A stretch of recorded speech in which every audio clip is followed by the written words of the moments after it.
lifted high, be lifted high. For your glory, be lifted high, be lifted high. 오늘은 원래 시편 말씀을 가지고 말씀을 전하려고 했었는데 예전에 읽었던 이 구약의 위대한 기도라는 이 책이 새벽 예배 때 기도하면서 생각이 났고요. 또 포엔센터는 계속해서 끊임없이 기도하는 곳이기 때문에 기도에 대해서 나누는 게 더 좋겠다라는 마음이 들어서 열심히 책을 읽고 준비를 했는데 오늘 본문 말씀 읽도록 하겠습니다. 누가복음 18장 1절입니다. 예수께서 그들에게 항상 기도하고 낙심하지 말아야 할 것을 비유로 말씀하여 이 구약의 위대한 기도라는 이 책을 읽고 또 준비하는 동안 지금까지 준비했던 설교 중에서 가장 시간이 오래 걸렸던 것 같은데요.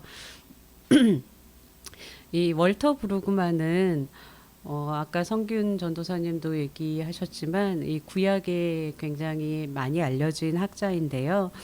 월터 브루그만은 이 책을 통해서 이스라엘의 기도 중에서 가장 큰 특징이라고 여겨지는 이 원시적이라고 보일 수밖에 없는 과거한 기도를 현대의 우리들도 회복해야 한다라고 이야기하고 있습니다. 저는 비슷한 의미이지만 특별히 원시적인 기도라는 말보다는 그냥 원색적인 기도라는 제목을 정했는데요. 이 원시적이라는 의미에는 뭔가 좀 미흡한 것 같은 의미가 담겨져 있어가지고 의미라기보다는 그런 느낌이 들어가지고 그냥 날것 과격하고 노골적인이라는 의미를 가진 이 원색적인 기도라고 정했습니다. 그래서 영어 제목도 제 발음이 안 좋은데요. raw prayer라고 정했습니다. 그러니까 날 것 그대로의 기도라는 의미인데요. 이 현대 교회 의식에서 기도는 어떻게 보면 감성적인 행위로 축소되어 있는 느낌이 드는데요.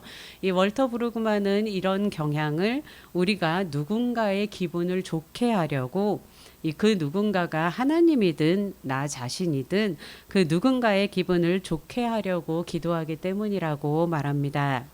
이 월터 브루그만은 크리스천들과 유대인들이 계승한 이스라엘에서의 기도는 이 결정적이고도 필수적인 행위였다고 말하는데요. 그렇기 때문에 이스라엘은 기도들을 모아서 찬양과 함께 시편에 수록했습니다. 이 찬양도 기도의 한 형태이겠지만 이 책에서는 찬양과 이 탄식하는 기도나 간구하는 기도를 구분지어서 설명하고 있습니다. 또 시편 외에도 다른 성경의 이야기 속에서도 기도들이 등장하는데요. 마치 이스라엘에게는 여호와 하나님과의 교감이 너무나 중요한 것이어서 기도를 언급하지 않고는 자신의 이야기를 할 수 없다는 듯 합니다. 이 성경의 많은 이야기들 중에서도 기도는 여호와 하나님의 능력과 긍휼을 이끌어내는 도구입니다. 그런데 이스라엘의 이야기 속에서 하나님의 긍휼이 드러나지 않는다면 그것은 이스라엘의 이야기가 될 수 없기 때문에 이스라엘의 이야기 속에서는 기도가 계속해서 나타납니다. 월터 브루그만은 이스라엘의 이야기 속에서의 기도들을 살펴보면서 우리가 회복해야 할 기도에 대해서 말하는데요. 오늘은 그 가운데서 몇 가지만 보려고 합니다. 먼저 기도에 대한 정의와 관점들을 살펴보려고 하는데요. 먼저 월터 브루그만은 기도는 대담한 행위라고 말합니다. 이 현재의 긴급한 상황을 주권적이면서도 자비로운 거룩한 존재와 연결하려는 시도이기 때문에 절대로 쉬운 일이 될 수 없다고 주장합니다. 이 큰 믿음과 용기가 필요하고 때로는 뻔뻔함까지 갖춰야 한다고 말합니다. 나는 어떤 자격도 없고 하나님께서 꼭 들어주셔야 할 의무도 없지만 하나님의 성품과 본질에 의거해서 뻔뻔하게 보일 정도로 담대하게 간구하기 때문입니다. 이 모시 그린버그라는 학자는 이 기도가 연결된 기도 파트너 사이를 오가는 실제적인 교통이라고 전제하고요. 이 기도의 주된 목적이 기도자와 하나님 사이의 유대를 그리고 일치된 관심사를 견고하게 맞춰가는 것이라고 했습니다.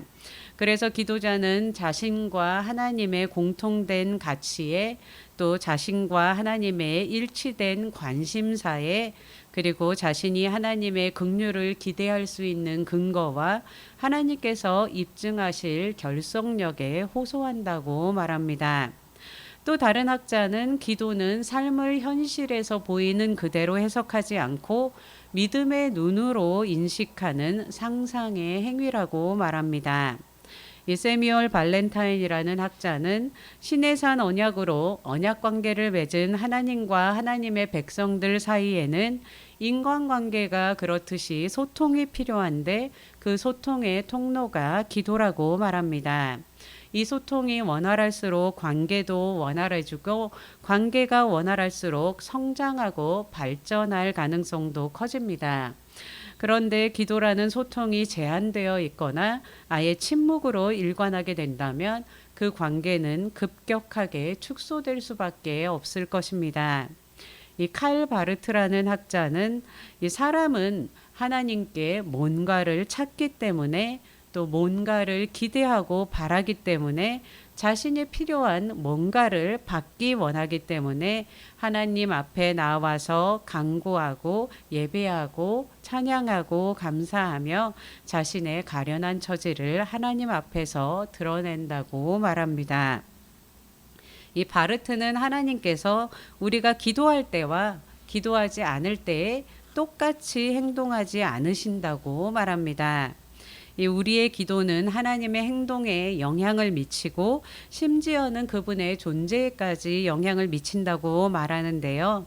이 하나님의 절대 타자성, 하나님은 하나님이시고 인간은 인간일 뿐이다 라고 주장했던 학자인 바르트가 이렇게 말한 것은 괄목할 만합니다.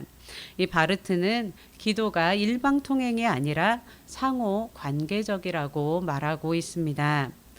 그렇지만 명백한 것은 기도의 응답을 주시는 분은 하나님이시라는 사실입니다. 우리의 기도가 약하고 보잘것없을지라도 하나님께서는 우리의 기도를 들으시고 응답하십니다. 그렇기에 우리는 계속해서 기도해야 합니다.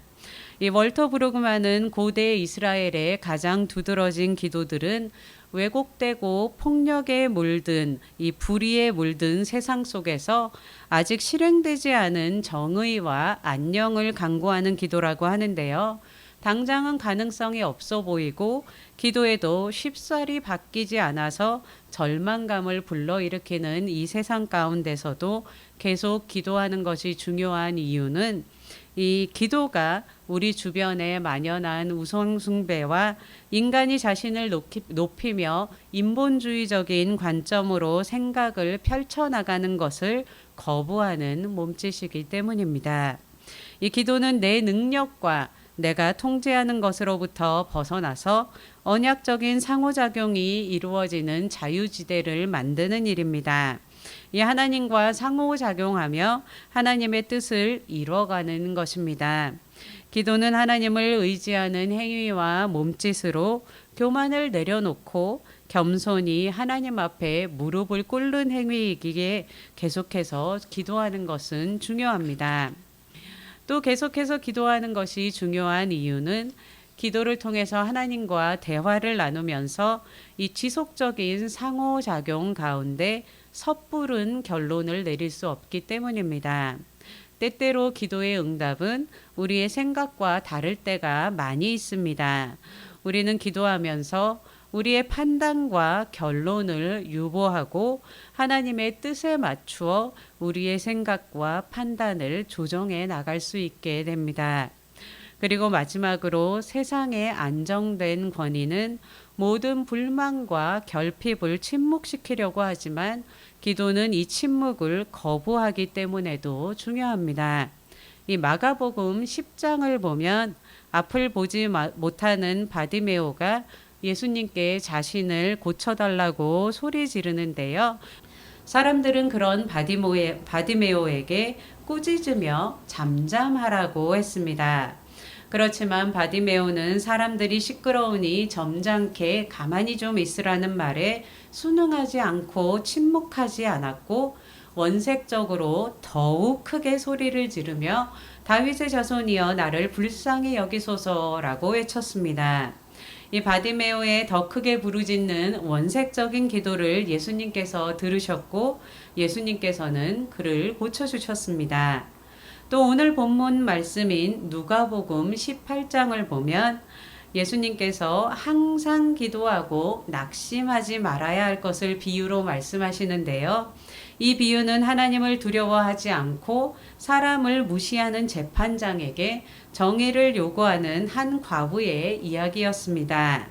이 재판관은 과부의 요구를 묵살했지만 과부가 얼마나 끈질겼던지 마침내 재판장은 과부의 간청을 들어주었습니다.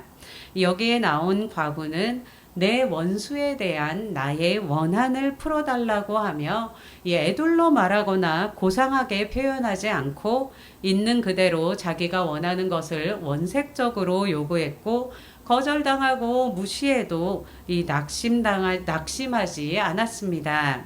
이 예수님께서는 이 과부의 비유를 드시면서 낙심하지 말고 늘 기도하라고 가르치셨습니다. 이 폭력적이고 경쟁적인 이 사회와 문화는 우리를 낙심시키려고 합니다. 이 믿음의 사람들 그리고 믿음의 공동체는 원색적으로 부르짖으며 기도하고 낙심하지 않습니다. 이 믿음의 사람들과 믿음의 공동체는 끊임없이 기도하며 낙심하는 대신에 때때로 응답하시는 하나님을 경험하고 변화된 삶을 살아갑니다. 이 원색적인 기도는 부르짖는 기도이고 애둘러 말하거나 치장하지 않으며 침묵하길 거부하는 부르짖음이고 낙심하지 않고 끊임없이 하는 기도입니다. 또 다른 의미의 원색적인 기도 중에 아브라함의 기도가 있습니다. 기도는 들어주는 사람과 기도하는 사람의 상호 교류이고 소통하는 방식이라고 했는데요. 이 창세기 18장 23절에서 33절은 기도로 볼 수 있는 아브라함과 하나님과의 대화입니다. 여기서 아브라함은 간구하는 기도자이면서도 마치 하나님께서 반드시 응답하셔야만 하는 것처럼 주도적이면서도 담대하고 대담하게 기도합니다. 23절에서 25절을 함께 읽겠습니다. 아브라함이 가까이 나아가 이르되 주께서 의인을 악인과 함께 멸하려 하시나이까 그 성 중에 의인 50명이 있을지라도 주께서 그곳을 멸하시고 그 의인을 위하여 용서하지 아니하시리이까 주께서 이같이 하사 의인을 악인과 함께 죽이심은 부당하오며 의인과 악인을 같이 하심도 부당하니이다. 세상을 심판하시는 이가 정의를 행하실 것이 아니니이까. 여기서 아브라함은 마치 하나님을 가르치듯이 하나님께서 취하셔야 하는 적절한 행위를 상기시키고 있습니다. 이 의인을 악인과 같이 멸하시는 것은 부당하며 윤리적인 구분을 하셔야만 한다고 주장하고 의인 50명만 있다면 그들을 구하실 뿐만 아니라 그들을 봐서라도 소돔을 멸하지 마시라고 제안했습니다. 이것은 성경적인 믿음과 성경적인 기도가 한 사람의 선한 삶이 다른 사람을 구원하는 토대가 될 수 있다는 확신에 기반을 두고 있다는 것을 보여주는데요. 이런 통찰은 유일하게 의로운 분이신 예수님의 삶이 갖는 구원론적 의미를 확증하는 기초가 됩니다. 이 아브라함은 계속해서 무죄한 사람들을 생각하지 않으시고 소돔을 심판하신다면 여호와 하나님의 거룩이 훼손될 것이라고 경고하기까지 합니다. 그때에는 하나님께서 아브라함의 질문에 답하시는데요. 26절을 함께 읽겠습니다. 여호와께서 이르시되 내가 만일 소돔 성읍 가운데서 의인 50명을 찾으면 그들을 위하여 온 지역을 용서하리라. 이 하나님께서는 아브라함의 의견에 동의하시며 아브라함의 제안을 받아들이셨습니다. 그런데 아브라함은 그런 자신의 제안을 스스로는 확신하지 못하는 듯이 말합니다. 27절에서 28절입니다. 아브라함이 대답하여 이르되 나는 티끌이나 재와 같사오나 감히 주께 아뢰나이다. 50의인 중에 5명이 부족하다면 그 5명이 부족함으로 말미암아 온 성읍을 멸하시리이까. 이르시되 내가 거기서 45명을 찾으면 멸하지 아니하리라. 아마도 아브라함은 소돔성에서 의인을 50명까지 찾기가 불가능할 것 같다고 여겼을지도 모르겠습니다. 그래서 인원을 45명으로 낮췄고 하나님은 또다시 받아들이셨습니다. 그리고 아브라함은 또다시 40명으로 30명으로 그리고 결국 10명까지 그 인원을 낮추는데요. 이런 흥정에서 아브라함은 재판관의 심기를 건드릴지도 모른다는 위험을 감수해야만 했습니다. 그래서 아브라함은 티끌에 비유하며 자신을 낮추기도 하고 노하지 마옵소서 감히 주께 아뢰니다와 같은 표현을 쓰며 조심조심 흥정을 이끌어갑니다. 그리고 마지막 32절에서 이번만 더 아뢰리이다 라고 말하며 마지막 제안으로 그 인원을 10명까지 낮추는데요. 아브라함은 있는 힘을 다해 대담하게 한계에 도전하며 기도했습니다. 이 학자들은 아브라함이 제시한 최소 숫자인 10명이 회당을 이룰 수 있는 유대인 공동체의 최소 숫자이기 때문에 그 이하로는 제시하지 않았을 것이라 보기도 하지만 정확한 이유는 기록되어 있지 않기 때문에 알 수는 없습니다. 이유는 정확히 알 수 없지만 아브라함은 더 이상 밀어붙이는 것은 바람직하지 못하다고 느꼈던 것 같습니다. 이제 기도는 종결되었고 양측은 합의에 이르렀습니다. 여기서 아브라함은 담대한 믿음의 사람으로 드러나고 하나님께서는 언제든 흔쾌히 응하시는 기도의 파트너로 드러나셨습니다.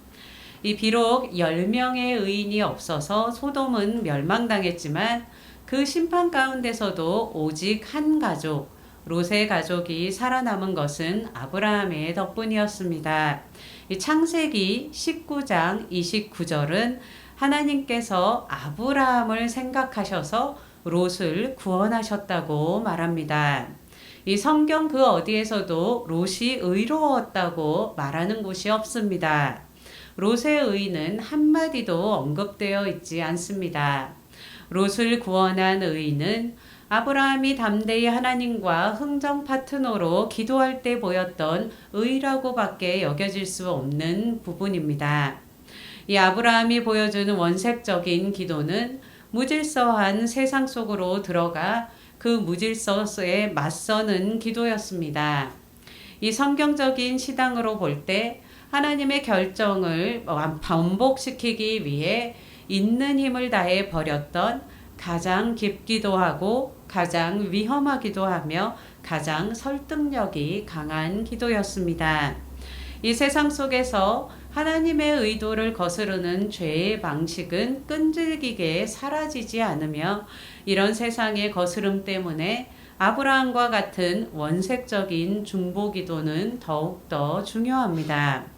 하나님의 성품과 본질에 합당하게 구하는 담대한 기도, 이런 원색적인 기도가 회복되어야 합니다. 이 모세도 이런 담대하면서도 원색적인 기도를 드렸는데요. 민수기 13장에서 14장을 보면 광야의 부족한 자원으로 인해 끊임없이 불평하던 백성들에게 가나안 땅을 정탐하고 돌아온 12정탐꾼 중 10명이 그 땅 거주민은 강하고 성읍들은 견고하며 거인족이 살고 있다고 보고하면서 그들에 비하면 우리는 메뚜기 같다고 하자 백성들은 울며 불며 다시 애굽으로 돌아가자고 했습니다. 결국 하나님께서는 격분하시며 이 백성들을 다 멸하고 오직 모세를 통해 새 나라를 세우겠다고까지 하셨습니다. 민수기 14장 11절에서 12절입니다. 여호와께서 모세에게 이르시되 이 백성이 어느 때까지 나를 멸시하겠느냐. 내가 그들 중에 많은 이적을 행하였으나 어느 때까지 나를 믿지 않겠느냐. 내가 전염병으로 그들을 쳐서 멸하고 내게 그들보다 크고 강한 나라를 이루게 하리라. 하나님께서는 끊임없이 불순종하는 백성들을 배제하고 하나님의 충실한 종인 모세를 파트너로 삼으려고 하셨습니다. 그러나 모세는 이런 하나님의 제안을 거부했습니다. 민수기 14장 13절에서 19절입니다. 함께 읽겠습니다. 모세가 여호와께 여짜오되 애굽인 중에서 주의 능력으로 이 백성을 인도하여 내셨거늘 그리하시면 그들이 듣고 이 땅 거주민에게 전하리이다. 주 여호와께서 이 백성 중에 계심을 그들도 들었으니 곧 주 여호와께서 대면하여 보이시며 주의 구름이 그들 위에 섰으며 주께서 낮에는 구름 기둥 가운데에서 밤에는 불 기둥 가운데에서 그들 앞에 행하시는 것이니이다. 이제 주께서 이 백성을 하나같이 죽이시면 주의 명성을 들은 여러 나라가 말하여 이르기를 여호와가 이 백성에게 주기로 맹세한 땅에 인도할 능력이 없었으므로 광야에서 죽였다 하리이다. 이제 구하옵나니 이미 말씀하신 대로 주의 큰 권능을 나타내옵소서. 이르시기를 여호와는 노하기를 더디하시고 인자가 많아 죄악과 허물을 사하시나 형벌 받을 자는 결단코 사하지 아니하시고 아버지의 죄악을 자식에게 갚아 3, 4대에게까지 이르게 하리라 하셨나이다. 구하옵나니 주의 인자의 광대하심을 따라 이 백성의 죄악을 사하시되 애굽에서부터 지금까지 이 백성을 사하신 것 같이 사하시옵소서. 이 마치 모세는 하나님께서 분노를 못 참고 내린 결정이 초래할 나쁜 결과를 경고하며 하나님을 압박하는 듯이 보입니다. 이것이 원색적인 기도의 본성입니다. 이 하나님의 자기 이익에 호소하는 것입니다. 이 모세는 하나님께서 공동체의 눈에 그리고 공동체 바깥 사람들의 눈에 높임을 받고 더 크게 보이셔야 한다는 우리식으로 표현하자면 하나님께서 자기 관리를 하셔야 한다고 호소했습니다. 하나님은 이스라엘 공동체 안에서만의 하나님이 아니라 온 세계 만물의 온 백성의 하나님이시기 때문입니다. 이 모세는 더 나은 아이디어를 제시했습니다. 이스라엘을 멸망시켜 분노의 감정을 순간적으로 만족시키기보다는 크고 긍정적인 힘을 보여주실 것을 제안했습니다. 이 19절에서 모세는 구하옵나니 주의 인자의 광대하심을 따라 이 백성의 죄악을 사하시되 애굽에서부터 지금까지 이 백성을 사하신 것 같이 사하시옵소서라고 간구했습니다. 이스라엘에 용서받을 자격이 있다거나 하나님께서 용서하실 의무가 있는 것도 아니고 오히려 이스라엘은 그들의 죄악 가운데 불순종하고 하나님께로부터 등을 돌렸음에도 불구하고 여호와 하나님의 본질 중 하나인 여호와 하나님의 인자로 말미암아 하나님의 은혜를 간구하고 있는 것입니다. 이 모세의 이 원색적이고 담대한 기도는 공동체를 향한 사랑에서 나왔습니다. 이 이스라엘을 향한 사랑으로 말미암아 모세는 하나님과 대립하는 위험한 자리에 섰습니다. 이 모세가 이렇게 위험하고 담대하게 기도할 수 있었던 것은 오랫동안 신뢰를 바탕으로 지속된 하나님과의 상호 교류 때문입니다. 이 모세는 하나님이 어떤 분이신지 잘 알고 있었고 그 하나님의 본질을 기초로 또한 하나님을 높여드리는 방식으로 하나님의 앞에서 백성들을 위해 기도했습니다. 이 보수하는 자로 무너진 데에 하나님과 백성 사이에 선 것입니다. 그러나 모세의 제안은 하나님을 위한 것이었고 이스라엘에게 미치는 유익은 그 부산물이었습니다. 우리가 하나님 앞에서 하나님의 뜻을 꺾기 위한 것처럼 보이는 이 담대한 원색적인 기도를 드릴 수 있는 것은 인자와 긍휼이 풍성하시다는 하나님의 본질과 은혜 때문입니다. 결국 모세의 기도를 통해 하나님은 진노를 바라지는 않으셨지만 그 기도로 모든 것이 해결된 것은 아니었습니다. 하나님의 말씀을 듣고 순종하는 것은 이스라엘의 몫이었습니다. 오직 갈렙만이 다른 백성들과 마음을 달리했습니다. 이 신명기 14장 24절을 함께 읽겠습니다. 그러나 내 종 갈렙은 그 마음이 그들과 달라서 나를 온전히 따랐은즉 그가 갔던 땅으로 내가 그를 인도하여 드리리니 그의 자손이 그 땅을 차지하리라. 이 갈렙은 하나님의 말씀을 신뢰하며 순종함으로 약속의 성취를 향해 약속의 땅에 들어갈 수 있었습니다. 이 갈렙과 같이 하나님의 말씀을 듣고 순종하는 자들만이 미래를 취할 것입니다. 이 말씀을 마무리하겠는데요. 우리에게 이 소경 바디메오와 같고 또 연약한 과부와도 같은 있는 그대로 부르짖으며 낙심하지 않고 끊임없이 간구하는 원색적인 기도, 또 아브라함과 모세와 같이 하나님이 누구신지를 알고 언약의 말씀을 붙잡고 담대하게 간구하는 원색적인 중보 기도가 회복되기를 함께 기도하면 좋겠습니다. 이 기도하는 자리인 이 포엔센터에서 우리가 몇 년 동안 계속 기도해 왔지만 아직 어떤 기미가 보이지도 않는 것 같은 그런 느낌이 들 수 있지만 낙심하지 않고 계속해서 우리가 기도해 왔던 이 땅 가운데서 또 신천 지역 가운데서 믿음의 유업들이 흘러갈 수 있도록 또 우리 다음 세대들이 일어날 수 있도록 또 북한과 통일을 위해서 기도하고 새로운 부흥이 일어날 수 있도록 계속해서 끊임없이 기도하는 시간 갖도록 하겠습니다.